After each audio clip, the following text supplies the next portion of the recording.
ವಾಪಸ್, ಕೇಸುಗಳು ವಾಪಸ್, ಅಭಿಯೋಜನೆಯಿಂದ ಕೈ ಬಿಡುವುದು. ಯಾವ ಪ್ರಕರಣ? ಒಟ್ಟು 54 ಪ್ರಕರಣಗಳನ್ನು ಸರ್ಕಾರ ಹೆಸರಿಸಿದೆ. ಅದರಲ್ಲಿ 8 ಪ್ರಮುಖ ಪ್ರಕರಣಗಳು ಆಳಂದ ಪೊಲೀಸ್ ಠಾಣೆಯಲ್ಲಿ 2022 ಮಾರ್ಚ್ 1 ನಡೆದಂತಹ ಘಟನೆಗೆ ಸಂಬಂಧಪಟ್ಟಂತವು. 4 ವರ್ಷದ ನಂತರ ಕೇಸುಗಳು ವಾಪಸ್ ಆಗ್ತವೆ. ಯಾವ ಕಾರಣಕ್ಕಾಗಿ? ವರದಿಯಂತು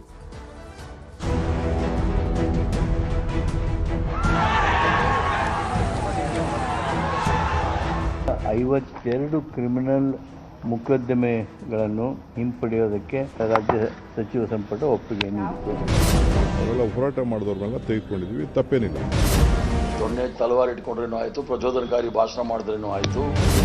ಎಲ್ಲ ಒಂದು ಕಡೆ ಮುಸಲ್ಮಾನ್ ವೋಟ್ ಬ್ಯಾಂಕ್ ದೂರ ಆಗ್ತಾ ಇದೆ ಅಂತೇಳಿ ಸರ್ಕಾರಕ್ಕೆ ಅನ್ನಿಸ್ತಾ ಇದೆ. ಮುಂದಿನ ದಿನಗಳಲ್ಲಿ ಈ ಕೇಸುಗಳನ್ನು ನಮ್ಮ ಸರ್ಕಾರ ಬಂದ ಮೇಲೆ ಇವುಗಳನ್ನು ಮತ್ತೆ ಎತ್ಕೊಳ್ಬೇಕಾಗತ್ತೆ.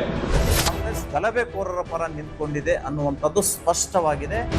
ನಾವು PIL ಹಾಕಿ ಇದನ್ನು ರದ್ದು ಮಾಡಿಸುವಂತಹದ್ದು ನಾವು ನಿರ್ಧಾರವನ್ನು ಮಾಡಿದ್ದೀವಿ. ಸಿಎಂ ಸಿದ್ದರಾಮಯ್ಯ ನೇತೃತ್ವದಲ್ಲಿ ನಿನ್ನೆ ನಡೆದ ಸಚಿವ ಸಂಪುಟ ಸಭೆಯಲ್ಲಿ ಹಲವು ಮಹತ್ವದ ನಿರ್ಧಾರಗಳನ್ನು ಕೈಗೊಳ್ಳಲಾಗಿದೆ. ರಾಜ್ಯದ ವಿವಿಧ ಜಿಲ್ಲೆಗಳಲ್ಲಿ ಅಭಿವೃದ್ಧಿ ಕಾರ್ಯಗಳು, ಆಸ್ಪತ್ರೆಗಳ ಮೇಲ್ದರ್ಜೆ, ನೀರಾವರಿ ಯೋಜನೆಗಳಿಗೂ ಅಸ್ತು ಎನ್ನಲಾಗಿದೆ. ಈ ಮಧ್ಯೆ ರಾಜ್ಯದ ವಿವಿಧ ಪೊಲೀಸ್ ಠಾಣೆಗಳಲ್ಲಿ ದಾಖಲಾಗಿರುವ ಕ್ರಿಮಿನಲ್ ಕೇಸ್ಗಳನ್ನು ವಾಪಸ್ ಪಡೆಯುವ ತೀರ್ಮಾನವೂ ಆಗಿದೆ. 52 ಕ್ರಿಮಿನಲ್ ಮೊಕದ್ದಮೆಗಳನ್ನು ಅಭಿಯೋಜನೆಯಿಂದ ಹಿಂಪಡೆಯುವ ತೀರ್ಮಾನ ಮಾಡಿದೆ ಸಂಪುಟ.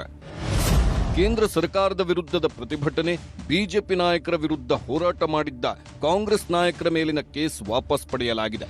ಬೆಳೆ ವಿಮೆ, ನಷ್ಟ ಪರಿಹಾರ, ಬೆಂಬಲ ಬೆಲೆಗೆ ಆಗ್ರಹಿಸಿ ಪ್ರತಿಭಟನೆ ಮಾಡಿದ್ದ ರೈತ ನಾಯಕರ ಮೇಲಿನ ಕೇಸ್ ವಾಪಸ್ ಪಡೆಯಲಾಗಿದೆ. ಕಾವೇರಿ ಗಲಾಟೆ, ತಮಿಳುನಾಡು ಸರ್ಕಾರದ ವಿರುದ್ಧದ ಪ್ರತಿಭಟನೆ, ಹಿಂದಿ ಇಂಗ್ಲಿಷ್ ಬಳಕೆ ವಿರುದ್ಧದ ಪ್ರತಿಭಟನೆ ಮಾಡಿದ್ದ ಕರವೇ ನಾರಾಯಣಗೌಡ, ವಾಟಾಳ್ ನಾಗರಾಜ್ ಸೇರಿ ಕನ್ನಡ ಪರ ಹೋರಾಟಗಾರರ ಮೇಲಿನ ಕ್ರಿಮಿನಲ್ ಮೊಕದ್ದಮೆಗಳನ್ನು ಹಿಂಪಡೆಯಲು ತೀರ್ಮಾನಿಸಲಾಗಿದೆ. ಒಳ ಮೀಸಲಾತಿ ಹೋರಾಟ ಮಾಡಿದ್ದ ದಲಿತ ಪರ ಸಂಘಟನೆಗಳ ಮೇಲಿನ ಕೇಸ್ ಕೂಡ ವಾಪಸ್ ಆಗಿದೆ. ಹಾಗೆ ಎಲ್ಲಾ ರಾಜಕೀಯ ಪಕ್ಷಗಳ ನಾಯಕರು ಕೂಡ ಸರ್ಕಾರದ ವಿರುದ್ಧ ಪ್ರತಿಭಟನೆ ಮಾಡಿದ್ದ ಕೇಸ್ಗಳನ್ನು ಸರ್ಕಾರ ಅಭಿಯೋಜನೆಯಿಂದ ವಾಪಸ್ ಪಡೆದಿದೆ. ರಾಜ್ಯದ ವಿವಿಧ ಪೊಲೀಸ್ ಠಾಣೆಗಳಲ್ಲಿ ದಾಖಲಾಗಿರುವ 52 ಕ್ರಿಮಿನಲ್ ಮೊಕದ್ದಮೆಗಳನ್ನು ಅಭಿಯೋಜನೆಯಿಂದ ಹಿಂಪಡೆಯೋದಕ್ಕೆ ರಾಜ್ಯ ಸಚಿವ ಸಂಪುಟ ಒಪ್ಪಿಗೆ ನೀಡಿತು. ಆಳಂದದ ಲಾಡ್ಲೆ ಮೊಶಾಕ್ ದರ್ಗಾ ಕೇಸ್ನ ಕ್ರಿಮಿನಲ್ ಕೇಸ್ ವಾಪಸ್. ಲಾಡ್ಲೆ ಮೊಶಾಕ್ ದರ್ಗಾ ಪ್ರಕರಣ ಸಂಬಂಧ 8 ಕೇಸ್ಗಳು ವಾಪಸ್. ವಿವಾದಕ್ಕೆ ಎಡೆಮಾಡಿಕೊಟ್ಟ ಸಂಪುಟದ ಮತ್ತೊಂದು ನಿರ್ಧಾರ. ಸರ್ಕಾರವನ್ನು ಇಕ್ಕಟ್ಟಿಗೆ ಸಿಲುಕಿಸುವ ವಿವಾದಾತ್ಮಕ ನಿರ್ಧಾರವು ಆ 52 ಕ್ರಿಮಿನಲ್ ಮೊಕದ್ದಮೆಗಳಲ್ಲಿ ಒಂದಾಗಿದೆ. 2022 ಮಾರ್ಚ್ನಲ್ಲಿ ಕಲಬುರಗಿ ಜಿಲ್ಲೆ ಆಳಂದದ ಲಾಡ್ಲೆ ಮೊಶಾಕ್ ದರ್ಗಾ ಕ್ರಿಮಿನಲ್ ಕೇಸನ್ನು ಸರ್ಕಾರ ವಾಪಸ್ ಪಡೆದಿದೆ. ಕೇಸ್ ದಾಖಲಾದ ಕೇವಲ 4 ವರ್ಷಗಳಲ್ಲಿ ಆದ ಈ ನಿರ್ಧಾರ ಸಹಜವಾಗೇ ಪ್ರತಿಪಕ್ಷಗಳಿಗೆ ಆಹಾರವಾಗಿದೆ. ಮುಸ್ಲಿಮರ ಮೇಲಿನ ಕೇಸ್ ವಾಪಸ್ ಯಾಕೆ ಎಂಬ ಪ್ರಶ್ನೆಗೆ ಕಾನೂನಿನಂತೆಯೇ ಕ್ರಮ ಆಗಿದೆ ಅಂತಿದೆ ಸರ್ಕಾರ. ಇದರಿಂದ ಸಮಾಜಕ್ಕೆ ಏನ್ ಸಂದೇಶ ಹೋಗುತ್ತೆ ಅಂದ್ರೆ ಶಾಂತಿ ಸ್ಥಾಪನೆಯೇ ಸರ್ಕಾರದ ಉದ್ದೇಶ ಅಂತಿದೆ. ಕೇಸ್ ವಾಪಸ್ ಪಡೆಯೋದ್ರ ಹಿಂದೆ ಓಲೈಕೆ, ತುಷ್ಟೀಕರಣ ಇದೆ ಎಂಬ ಆರೋಪಕ್ಕೆ ಸಮಿತಿಯ ಶಿಫಾರಸನ್ನ ಜಾರಿ ಮಾಡಲಾಗಿದೆ ಅಂತಿದೆ ಸರ್ಕಾರ. ಕಾನೂನು ಸುವ್ಯವಸ್ಥೆ ಹಾಳಾಗೋದಿಲ್ವಾ ಅಂದ್ರೆ ಅಧಿಕಾರಕ್ಕೆ ಬಂದ 3 ವರ್ಷಗಳಿಂದ ಜನರು ನೆಮ್ಮದಿಯಾಗಿದ್ದಾರೆ ಅಂತಿದೆ ಸರ್ಕಾರ. ಮುಸ್ಲಿಮರ ಓಟಿಗಾಗಿ ನಿರ್ಧಾರ ಅಂದ್ರೆ ಅದು ಏಕಾಏಕಿ ತೆಗೆದುಕೊಂಡ ನಿರ್ಧಾರವಲ್ಲ ಅನ್ನೋದು ಸರ್ಕಾರದ ಸಮರ್ಥನೆಯಾಗಿದೆ. ಸರ್ಕಾರದ ಮೇಲೆ ಒತ್ತಡ ಹೇರಿದ್ದರಿಂದಲೇ ಕೇಸ್ ವಾಪಸ್ ಅಂತಿದೆ ಬಿಜೆಪಿ. ಅದಕ್ಕೆ ಟಕ್ಕರ್ ಕೊಟ್ಟಿರುವ ಕೈ ನಾಯಕರು ಬಿಜೆಪಿ ಅವರಿಗೆ ಮುಸ್ಲಿಂ ಪಾಕ್ ಅನ್ನೋದೇ ಕೆಲಸ ಅಂತ ತಿರುಗೇಟು ಕೊಟ್ಟಿದೆ. ಸರ್ಕಾರದ ಈ ನಿರ್ಧಾರದ ವಿರುದ್ಧ ಬೀದಿಗಿಳಿದು ಹೋರಾಟ ಮಾಡ್ತೇವೆ, 2028ಕ್ಕೆ ಅಧಿಕಾರಕ್ಕೆ ಬಂದಾಗ ರದ್ದು ಮಾಡ್ತೇವೆ ಅಂತಿದ್ದಾರೆ ಬಿಜೆಪಿ ನಾಯಕರು. ಸಮಾಜದ ಸ್ವಾಸ್ಥ್ಯವೇ ನಮಗೆ ಮುಖ್ಯ ಅಂತಿದೆ ಸರ್ಕಾರ. ಇಂಥ ನಿರ್ಧಾರಗಳಿಂದ ಅರಾಜಕತೆ ಸೃಷ್ಟಿಗೆ ನಾಂದಿ ಎಂಬ ಆರೋಪ ತಳ್ಳಿ ಹಾಕಿರುವ ಸರ್ಕಾರ ಹಿಂದೂ ನಾಯಕರ ಕೇಸ್ ಕೂಡ ವಾಪಸ್ ಆಗಿದೆ ಎಂದಿದೆ. ಎಲ್ಲ ಒಂದು ಕಡೆ ಮುಸಲ್ಮಾನ್ ವೋಟ್ ಬ್ಯಾಂಕ್ ದೂರ ಆಗ್ತಾ ಇದೆ ಅಂತೇಳಿ ಸರ್ಕಾರಕ್ಕೆ ಅನ್ನಿಸ್ತಾ ಇದೆ.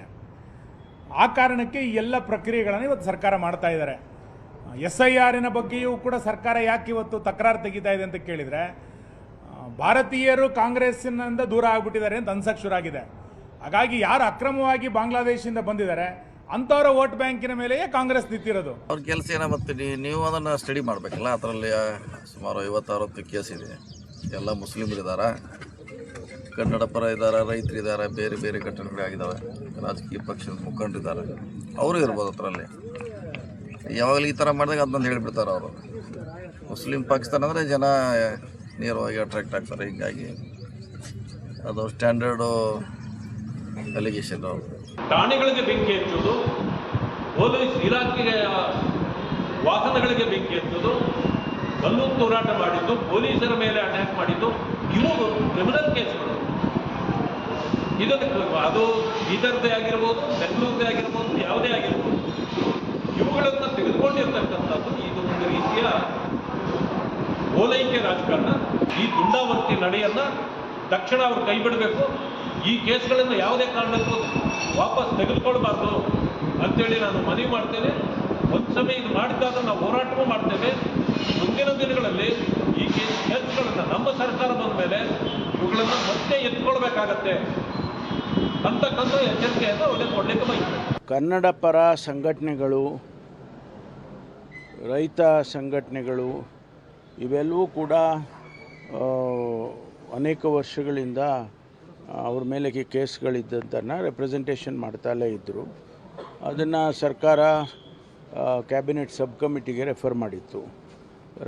ಸಬ್ ಕಮಿಟಿಯಲ್ಲಿ ಪ್ರತಿಯೊಂದು ಕೇಸನ್ನು ಕೂಡ ಇಂಡಿವಿಜುವಲ್ ಆಗಿ ಚರ್ಚೆ ಮಾಡಿ ಇದು ವಾಪಸ್ ತಗೊಳ್ಬೋದು, ಕಾನೂನಾತ್ಮಕವಾಗಿ ಇದಕ್ಕೆ ವಾಪಸ್ ತಗೊಳ್ಳೋಕೆ ಅವಕಾಶ ಇದೆ ಅಂತ ಹೇಳಿ ಅದನ್ನು ಕ್ಯಾಬಿನೆಟ್ ಸಬ್ ಕಮಿಟಿ ತೀರ್ಮಾನ ಮಾಡಿತ್ತು. ನೋಡಿ, ಈಗ ಸಿದ್ದರಾಮಯ್ಯನವರು ಒಂದು ಅತಿರೇಕದ ಪರಿಣಾಮ.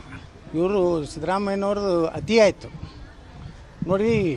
ಎಷ್ಟೋ ಹಿಂದೂ ಕಾರ್ಯಕರ್ತರಿಗೂ ಗೋ ರಕ್ಷಣೆ ಸಲುವಾಗಿ ಅವ್ರದ್ದು ಹತ್ಯೆಗಳಾಗ್ಯಾವ ಮತ್ತು ಎಷ್ಟೋ ಸಲ ಅವ್ರ ಮ್ಯಾಗೂ ದಾಖಲೆಗಳಾಗ್ಯಾವ. ಅವ್ರೂ ಸಹ ನೀನು ಜಾತ್ಯತೀತ ಇತ್ತಂದ್ರೆ ಎಲ್ಲರನ್ನೂ ನೋಡ್ಬೇಕಲ್ಲ. ಒಂದೇ ವರ್ಗದ ಕೆಲವೊಂದು ಕಲ್ಲು ಯಾರು ನಮ್ಮ ಕೇಂದ್ರ ಸಚಿವರ ಕಾರಿನ ಮೇಲೆ ಕಲ್ಲು ಹೋಗೋದಂಥದ್ದು, ಗುಂಡಾಗಿರಿ ಮಾಡೋದು. ಇವತ್ತು KGಹಳ್ಳಿ DGಹಳ್ಳಿಯಲ್ಲಿ ಪೊಲೀಸ್ ಸ್ಟೇಷನ್ಗೆ ಬೆಂಕಿ ಹಚ್ಚೋದವರು, ಹುಬ್ಬಳ್ಳಿಯಲ್ಲಿ ಪೊಲೀಸ್ ಸ್ಟೇಷನ್ ಬೆಂಕಿ ಹಚ್ಚೋದು, ಇಂಥವ್ರನ್ನೆಲ್ಲ ನೀವು ಬಿಟ್ಕೊತ ಹೋದರೆ ಕರ್ನಾಟಕದಲ್ಲಿ ಅರಾಜಕತೆ ಆಗ್ತದೆ. ಮುಂದೆ 2028ಕ್ಕೆ ನಿಮ್ಮನ್ನ ಕಾಂಗ್ರೆಸ್ನ ಬುಡ ಸಹಿತ ಜನ ಕಿತ್ತುಗಿತಾರೆ. ಕೇಸ್ಗಳು ಯಾರೇ ಇದ್ರೂ ಅವ್ರ ಮೇಲೆ ಕಾನೂನು ಕ್ರಮ ಆಗೇ ಆಗುತ್ತೆ. ದೊಣ್ಣೆ ತಲವಾರು ಇಟ್ಕೊಂಡ್ರೇನೂ ಆಯಿತು, ಪ್ರಚೋದನಕಾರಿ ಭಾಷಣ ಮಾಡಿದ್ರೇನೂ ಆಯಿತು. ಆದ್ದರಿಂದ ಈ ಕರ್ನಾಟಕ ರಾಜ್ಯ 3 ವರ್ಷದಲ್ಲಿ ಸರ್ವ ಜನಾಂಗದ ಶಾಂತಿಯ ತೋಟ ಅಂಥೇಳಿ ನೆಲೆಸಿದರೆ ನಾವೆಲ್ಲರೂ ಸಹ ಹೆಮ್ಮೆ ಬೀಳಬೇಕಾಗಿರ್ತಕ್ಕಂಥದ್ದು. ಒಂದೇ ರೀತಿಯ ಅಶಾಂತಿ ಆಗಲಿ, ಕೋಮು ಗಲಭೆಗಳಾಗಲಿ, ಪ್ರಚೋದನಕಾರಿ ಹೇಳಿಕೆಗಳಾಗಲಿ ಎಲ್ಲವೂ ಸಹ ನಿಯಂತ್ರಣ ಮಾಡಿರೋದಕ್ಕೆ ಸರ್ಕಾರ ಏನು ಮಾಡಿದೆಯೋ ಬಿಟ್ಟಿದೆಯೋ 3 ವರ್ಷದಲ್ಲಿ, ಇದಕ್ಕೆ ಮಾತ್ರ ನಾವು ಸಂಪೂರ್ಣವಾಗಿ 100ಕ್ಕೆ 100 ಅಂಕಗಳನ್ನ ಕೊಡಬೇಕಾಗುತ್ತೆ. ಬಿಜೆಪಿ ಹಿಂದೂಪರ ಸಂಘಟನೆಗಳ ಆರೋಪಕ್ಕೆ ಉಪಮುಖ್ಯಮಂತ್ರಿ DK ಶಿವಕುಮಾರ್ ಖಡಕ್ಕಾಗೆ ಟಾಂಗ್ ಕೊಟ್ಟಿದ್ದಾರೆ. ಏನಿಲ್ಲ, ಇದು ರಾಜಕೀಯವಾಗಿ ಅವ್ರ ಮೇಲೆಲ್ಲ ಕೇಸ್ ಹಾಕಿದ್ರು. ರೈತರ ಮೇಲೆ ತೊಗೊಂಡಿದ್ದೀವಿ, ಕನ್ನಡ ಚಳುವಳಿಗಾರರ ಮೇಲೆ ತೊಗೊಂಡಿದ್ದೀವಿ, ಅವರೆಲ್ಲ ಹೋರಾಟ ಮಾಡಿದವ್ರ ಮೇಲೆ ತೆಗೆದುಕೊಂಡಿದ್ದೀವಿ, ತಪ್ಪೇನಿಲ್ಲ. ಇಷ್ಟೆಲ್ಲ ರಾಜಕೀಯ ರಂಪಾಟಕ್ಕೆ ಕಾರಣವಾಗಿರೋದು 2022ರ ಲಾಡ್ಲೆ ಲಡಾಯಿ. ಕಲಬುರಗಿ ಜಿಲ್ಲೆ ಆಳಂದದ ಲಾಡ್ಲೆ ಮಶಾಕ್ ದರ್ಗಾದಲ್ಲಿ ರಾಘವ ಚೈತನ್ಯ ಶಿವಲಿಂಗವಿದೆ. ಆ ಶಿವಲಿಂಗಕ್ಕೆ ಅಪಮಾನ ಮಾಡಿದ್ದಾರೆ ಎಂಬ ಆರೋಪದಡಿ ಹೋರಾಟ ಶುರುವಾಗಿತ್ತು. ಶಿವಲಿಂಗ ಶುದ್ಧೀಕರಣ ಮಾಡಿ ಪೂಜೆ ಮಾಡಲು 2022ರ ಮಾರ್ಚ್ 1ರಂದು ಹಿಂದೂಪರ ಸಂಘಟನೆಗಳು ಮುಂದಾಗಿದ್ದವು. ಮುಂಜಾಗ್ರತಾ ಕ್ರಮವಾಗಿ ನಿಷೇಧಾಜ್ಞೆ ಹೇರಿದ್ದರೂ ಕೂಡ ಪ್ರಮೋದ್ ಮುತಾಲಿಕ್, ಚೈತ್ರಾ ಕುಂದಾಪುರ, ಸಿದ್ಧಲಿಂಗ ಸ್ವಾಮೀಜಿ ನೇತೃತ್ವದಲ್ಲಿ ಪ್ರತಿಭಟನೆ ನಡೆದಿತ್ತು. ಪೂಜೆಗೆ ತೆರಳುತ್ತಿದ್ದಾಗ ಮುಸ್ಲಿಂ ಯುವಕರಿಂದ ಕಲ್ಲು ತೂರಾಟವಾಗಿತ್ತು. ಸರ್ಕಾರಿ ವಾಹನಗಳ ಮೇಲೂ ಕಿಡಿಗೇಡಿಗಳು ಕಲ್ಲು ತೂರಿದ್ದರು. ಈ ವೇಳೆ ಬಿಜೆಪಿ ನಾಯಕರಾದ ಸುಭಾಷ್ ಗುತ್ತೇದಾರ್, ಭಗವಂತ್ ಖೂಬಾ ಮೇಲೂ ಕಲ್ಲು ತೂರಲಾಗಿತ್ತು. ದೊಂಬಿ ಮಾಡಿದ್ದ ಮುಸ್ಲಿಂ ಯುವಕರ ಮೇಲೂ ಕ್ರಿಮಿನಲ್ ಕೇಸ್ ಹಾಕಿ ಆಳಂದ ಠಾಣೆಯಲ್ಲಿ ಪ್ರತ್ಯೇಕ 8 ಕೇಸ್ ದಾಖಲು ಮಾಡಲಾಗಿತ್ತು. ಕೇಸ್ ದಾಖಲಾದ 4 ವರ್ಷಕ್ಕೆ ಕೇಸ್ ವಾಪಸ್ ಪಡೆಯುತ್ತಿರುವುದಕ್ಕೆ ಆಕ್ರೋಶ ವ್ಯಕ್ತವಾಗಿದೆ. ಕಾಂಗ್ರೆಸ್ ಸರ್ಕಾರ ಅವರ 8 ಕೇಸ್ಗಳನ್ನ ವಾಪಸ್ ಪಡೆಯುವುದರ ಮೂಲಕ ಇಂತಹ ಗಲಭೆಕೋರರಿಗೆ ಕಾಂಗ್ರೆಸ್ ಸರ್ಕಾರ ಕುಮ್ಮಕ್ಕು ಕೊಡ್ತಾ ಇದೆ. ಸಂವಿಧಾನದ ಪಾಠ ಹೇಳುವಂತಹ ಪ್ರಿಯಾಂಕಾ ಖರ್ಗೆ ಉಸ್ತುವಾರಿ ಮಂತ್ರಿಯಾಗಿರುವಂತಹ ತವರಿನಲ್ಲಿ ಇಂತಹ ಗಲಭೆಕೋರರನ್ನ ಮುಕ್ತವಾಗಿ ಇವರು ಬಿಡ್ತಾ ಇದ್ದಾರೆ ಅಂದ್ರೆ ಕಾಂಗ್ರೆಸ್ ಗಲಭೆಕೋರರ ಪರ ನಿಂತ್ಕೊಂಡಿದೆ ಅನ್ನುವಂಥದ್ದು ಸ್ಪಷ್ಟವಾಗಿದೆ. ಗೂಂಡಾ ಮುಸ್ಲಿಮರ ಕೇಸನ್ನ ವಾಪಸ್ ತಗೊಳ್ಳುವಂತಹದ್ದು ಎಷ್ಟು ಮಟ್ಟಿಗೆ ಸರಿ? ಹಾಗಾದ್ರೆ ಪೊಲೀಸ್ ಇಲಾಖೆ ಯಾತಕ್ಕಿರೋದು? ಪೊಲೀಸರ ನೈತಿಕತೆಯನ್ನೇ ನೀವು ಹಾಳು ಮಾಡ್ತಾ ಇದ್ರಿ, ಅವರ ಆ ಧೈರ್ಯವನ್ನೇ ಹಾಳು ಮಾಡ್ತಾ ಇದ್ರಿ. ಸೊ ಇವತ್ತು ನಾಳೆ ಅಂತ ಏನಾದರೂ ಗಲಭೆ ಆಯ್ತಂದ್ರೆ ನಾವು ಅರೆಸ್ಟ್ ಮಾಡ್ತೀವಿ, ಕೇಸ್ ಹಾಕ್ತೀವಿ, ಜೈಲಿಗೆ ಹಾಕ್ತೀವಿ, ಇವರು ಕೇಸನ್ನು ವಾಪಸ್ ತಗೊಳ್ತಾರೆ. ನಾವು ಅರೆಸ್ಟ್ ಮಾಡೋದು ಬೇಡ, ಕೇಸು ಹಾಕೋದು ಬೇಡ ಅಂತನ್ನುವಂಥ ಮಾನಸಿಕತೆ ಸ್ಟಾರ್ಟ್ ಆಗತ್ತೆ. ಸರ್ಕಾರ ಅಧಿಕಾರ ದುರುಪಯೋಗ ಮಾಡ್ಲಿಕತ್ತಾರ. ಇದು ಲೀಗಲ್ ಎಕ್ಸ್ಪರ್ಟ್ಸ್ ಜೊತೆ ನಾವು ಕನ್ಸಲ್ಟ್ ಮಾಡ್ತೀವಿ. ಯಾವ ಒಂದು ಚಾರ್ಜ್ ಶೀಟ್ ಆಗಿರುವಂಥದ್ದು ಎಲ್ಲ ಪ್ರೂಫ್ ಸಮೇತ ಇರುವಂಥದ್ದು ಕೂಡ ಇವತ್ತು ಅವರು ವಾಪಸ್ ತಗೋತಾರ ಅಂತಂದ್ರೆ ಇದು ಏನಿಲ್ಲ, ಮುಸ್ಲಿಮರಿಗೆ ಓಲೈಕೆ ಮಾಡೋದು, ಮುಸ್ಲಿಮರಿಗೆ ಯಾವುದೇ ಕಾನೂನು ಹೆದರಿಕೆ ಇರಬಾರ್ದು, ಯಾವುದೇ ಸಂವಿಧಾನ ಹೆದರಿಕೆ ಇರಬಾರ್ದು ಅನ್ನೋ ಒಂದು ಸಂದೇಶ ಇವತ್ತು ರಾಜ್ಯದಲ್ಲಿ ಕೊಡ್ಲಿಕತ್ತಾರೆ. ಕೇಸ್ ವಾಪಸ್ ಪಡೆಯುವುದರ ಹಿಂದೆ ಕಲಬುರಗಿ ಸಚಿವ ಪ್ರಿಯಾಂಕ್ ಖರ್ಗೆ, ಸ್ಪೀಕರ್ ಯುಟಿ ಖಾದರ್ ಪ್ರಭಾವವಿದೆ ಅನ್ನೋದು ಹೋರಾಟಗಾರರ ಆರೋಪ. ಕೇಸ್ ಹಿಂಪಡೆಯಬೇಕೆಂದು ಪತ್ರ ಬರೆದ ಕಾರಣಕ್ಕೆ ಸರ್ಕಾರ ಈ ನಿರ್ಧಾರ ಮಾಡಿದ್ದು ಮುಂದಿನ ದಿನಗಳಲ್ಲಿ ಪ್ರತಿಭಟನೆ ಮಾಡುವ ಎಚ್ಚರಿಕೆ ನೀಡಲಾಗಿದೆ. ಅದಕ್ಕೆ ಯುಟಿ ಖಾದರ್ ಅವರಿಗೆ ಇವರು ಲೆಟರ್ ಕೊಡ್ತಾರೆ. ಸನ್ಮಾನ್ಯ ಯುಟಿ ಖಾದರ್ ಅವರು ಶಿಫಾರಸು ಮಾಡ್ತಾರೆ ಗೃಹ ಇಲಾಖೆಗೆ, ಇವು ಅಮಾಯಕರ ಮೇಲೆ ಕೇಸ್ ಆಗಿದೆ, ಹಿಂಪಡೀರಿ ಅಂತೇಳಿ.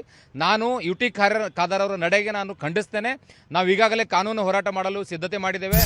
ರಾಜ್ಯ ಸರ್ಕಾರದ ನಿರ್ಧಾರ ಇದೀಗ ಹಿಂದೂಪರ ಸಂಘಟನೆಗಳು ಬಿಜೆಪಿ ನಾಯಕರನ್ನ ಕೆರಳಿಸಿದೆ. ಕಲಬುರಗಿ ಭಾಗದಲ್ಲಿ ಹೋರಾಟದ ಎಚ್ಚರಿಕೆ ನೀಡಿದೆ. ಆದರೆ ಸರ್ಕಾರ ಮಾತ್ರ ತನ್ನ ನಿರ್ಧಾರವನ್ನ ಬಲವಾಗಿ ಸಮರ್ಥಿಸಿಕೊಳ್ಳುತ್ತಿದ್ದು ರಾಜಕೀಯ ಜಿದ್ದಾಜಿದ್ದಿ ಜೋರಾಗಿದೆ. Bureau report, news 18. ಹೀಗೆ ಅಧಿಕಾರದಲ್ಲಿದ್ದಾಗ ತಮ್ಮವರನ್ನು ಮೆಚ್ಚಿಸುವಂತಹ ಕಾರ್ಯಕ್ರಮಗಳು ಇಲ್ಲಿ ನಡೀತಾ ಇರುವಂಥದ್ದು. ಆ ಪ್ರಹಸನವನ್ನು ರಾಜ್ಯದ ಜನ ನೋಡ್ತಾ ಇರುವಂಥದ್ದು. ಇದು ಅವರು ಇವರ ಮೇಲೆ ಹೇಳ್ತಾರೆ, ಇವರು ಅವ್ರ ಮೇಲೆ ಹೇಳ್ತಾರೆ ಹೊರತು ಬೇರೆ ನೀನು ಅಲ್ಲ.